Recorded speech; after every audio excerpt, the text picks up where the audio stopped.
2024 NEET exam എഴുതാൻ പോകുന്ന നമ്മുടെ പ്ലസ് ടുവിലുള്ള മക്കൾക്ക് ഏറ്റവും കൂടുതൽ യൂസ്ഫുൾ ആവുന്ന ഒരു കാര്യമാണ് മിസ്സേ പറയാൻ പോകുന്നത്. അതായത് നമ്മുടെ എക്സാമിൻ്റെ പ്രീ നീറ്റ്. നമ്മുടെ എക്സാമിൻ്റെ ആ ഒരു നീറ്റ് എക്സാമിൻ്റെ ഡേറ്റ് നിങ്ങൾക്ക് എല്ലാവർക്കും അറിയാം, May 5th. അപ്പോൾ അതിന് മുൻപായിട്ട് നമ്മുടെ എക്സാം എന്നാണ്ട് ഒരു നീറ്റ് എക്സാം എഴുതിയാലോ? അത് നടക്കാൻ പോകുന്നത് April 7th. അപ്പോൾ നിങ്ങൾക്ക് കംപ്ലീറ്റ് നമ്മളുടെ നീറ്റ് എക്സാമിന് 2024 നീറ്റ് എക്സാമിന് നിങ്ങൾ കാണാൻ പോകുന്ന ക്വസ്റ്റ്യൻസ് അല്ല, എത്ര ക്വസ്റ്റ്യൻസ് ഉണ്ടാവും, എത്ര ടൈമിലുണ്ടാവും, OMR ഷീറ്റിൽ ഓഫ്ലൈൻ ആയിട്ടാണ് നിങ്ങൾ എക്സാം എഴുതുന്നത് അല്ലേ? ആ കംപ്ലീറ്റ് നീറ്റ് പാറ്റേണിലായിരിക്കും നമ്മുടെ എക്സാമിനർ ഈ ഒരു എക്സാം കണ്ടക്ട് ചെയ്യാൻ പോകുന്നത്. ആൻഡ് ഇത് നമ്മുടെ പ്ലസ് ടു നീറ്റ് ബാച്ചിലുള്ള സ്റ്റുഡൻസിന് വേണ്ടിയിട്ടാണ്.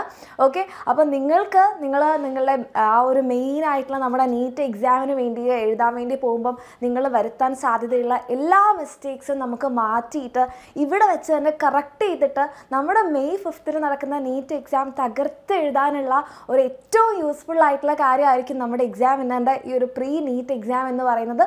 അപ്പം ഈ ഒരു എക്സാമിൻ്റെ രജിസ്ട്രേഷനും കാര്യങ്ങളെല്ലാം 2 ദിവസത്തിനുള്ളിൽ തന്നെ നിങ്ങളെല്ലാവരെയും അറിയിക്കുന്നതായിരിക്കും. അപ്പം നമ്മൾ പ്രീ നീറ്റ് എക്സാം എഴുതും April 7th. ഇതിൻ്റെ കൂടുതൽ ഡീറ്റെയിൽസും കാര്യങ്ങളെല്ലാം നമ്മുടെ ഈ ചാനലിൽ തന്നെ നിങ്ങളെ അറിയിക്കുന്നതായിരിക്കും. അപ്പം നിങ്ങൾ ഈ ഒരു കാര്യത്തിൽ എക്സൈറ്റഡ് ആണെന്നുണ്ടെങ്കിൽ കമൻറ്റ് ചെയ്യുക നമ്മുടെ എക്സാം എന്നാണ്ട് പ്രീ നീറ്റ് എക്സാമിന് വേണ്ടിയിട്ട്.